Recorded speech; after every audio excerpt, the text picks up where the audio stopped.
Number 61. The spring of Moses, where Moses struck the rock in Kadesh. The Israelites came to Kadesh and in their thirst complained against Moses and Aaron.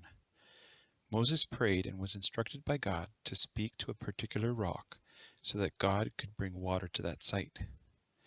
This is the place God asked Moses to speak to the rock, but instead Moses struck the rock twice with his staff in anger and yelled at the people. Unfortunately for Moses, because he disobeyed God, he was not allowed to enter the promised land. Miraculously, however, water flowed from the rock and continues to flow to this day. This place is called Musa Spring in Wadi Musa, Jordan. Number 62. Tomb of Aaron on Mount Hor. Here is the burial place of Aaron, the brother of Moses, who died on Mount Hor. Jews to this day come here as a place of pilgrimage. It is a sacred place for Muslims as well, who call him Harun. Number 63. Balaam, son of Beor inscription. Balak, the king of Moab, upon seeing the advancing Hebrews, asked a very famous seer, named Balaam, son of Beor, to curse the Israelites for him by using sorcery and witchcraft. Balaam was unable to do it, even though he was promised riches. In 1967, in ancient Sukkoth, now Deir Allah, Jordan, a plaster wall was discovered with this inscription, which names Balaam, son of Beor, as a divine seer, the exact precise title which the Bible gives for this notable man. Number 64. Mount Nebo, where Moses looked at the Promised Land. Mount Nebo overlooks the Dead Sea and rises to a height of 820 meters above sea level, giving an amazing view of Hebron to the south, then 75 kilometers northward to Nablus. In 1933, the remains of a Byzantine monastery were discovered that were initially constructed by early Egyptian Christian monks in the 3rd or 4th century. Pilgrims could come and worship in the place where Moses looked at the Promised Land and died. The pilgrim Egeria described this place in her journal dated to 394 AD. It was based on her description that the Franciscan archaeologists were able to properly identify the site. In the 5th and 6th centuries, the monastery was turned into a basilica with beautiful mosaics, which were excavated by Franciscan archaeologist Father Michel Percirillo. The mosaics from this time period can still be seen today.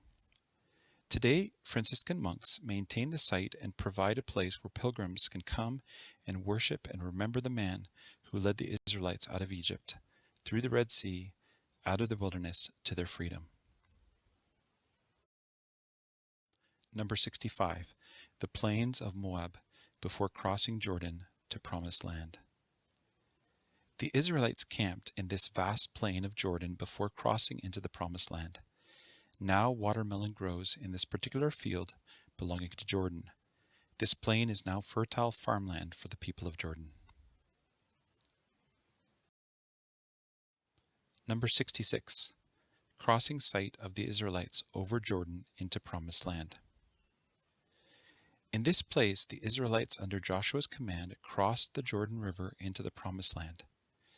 Miraculously, the water stopped flowing when the priest who carried the Ark of the Covenant stepped into the overflowing river. Then Israelites picked up stones from the river to commemorate the miraculous crossing of the River Jordan. It is opposite Jericho, as Scripture indicates, just slightly to the north, and is also called Qasr al-Yahud, which means Castle of the Jews. Number 67. Gilgal, the first camp of the Israelites in the Promised Land. This is Gilgal, the first camp of Israel in the Promised Land. Here the men were circumcised in obedience to God's command. The Israelites literally made the encampment into a shape of a foot, as God had said to them that every place in which their foot trod, He was giving to them as an inheritance. It was discovered by Israeli archaeologist Dr. Adam Zertal. Number 68. The ruins of the ancient city of Jericho, Tel es-Sultan. These are the ruins of Jericho, one of the world's oldest cities, and the first Canaanite city to be conquered by Joshua. Archaeological excavations reveal that the upper wall fell outward, providing a ramp for the army to go up into the city and set it on fire. Interestingly, there was one part of the wall which did not fall, the part where Rahab and her family were waiting. Excavations reveal a layer of ash and how even the grain in pots were not touched.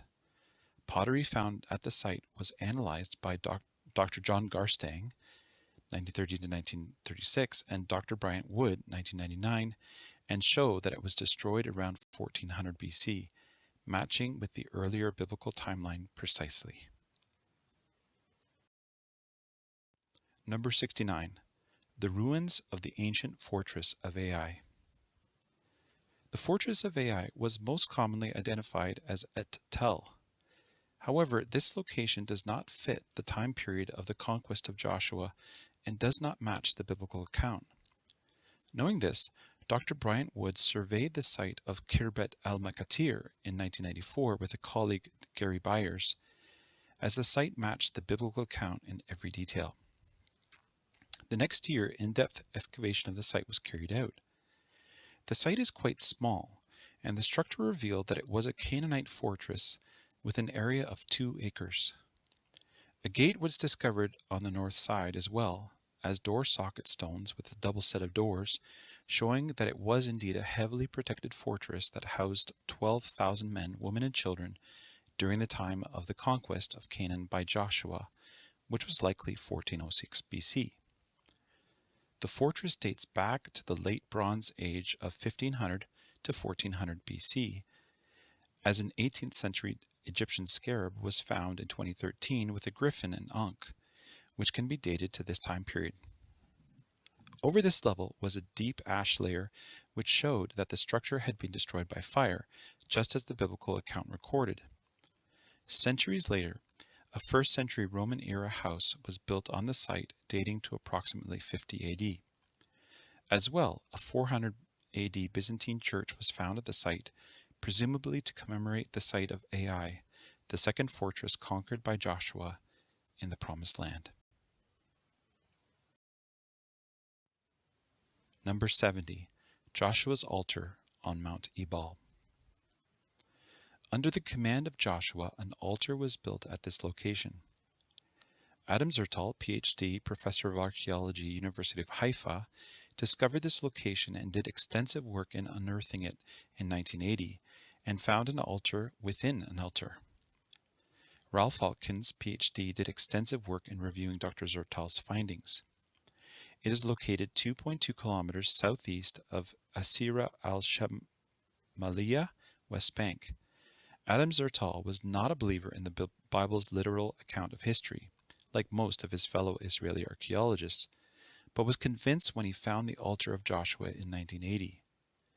At the end of his life, Adam Zertal believed that the altar was made during the period near 1250 BC, and now absolutely believes in many of the accounts of the Bible and their historicity. Adam Zertal, professor of archaeology, dug up the area for 9 years. He found an altar that is 4 meters high and 30 meters in diameter. There is evidence of the Israelites having used the altar to burn sacrifices there.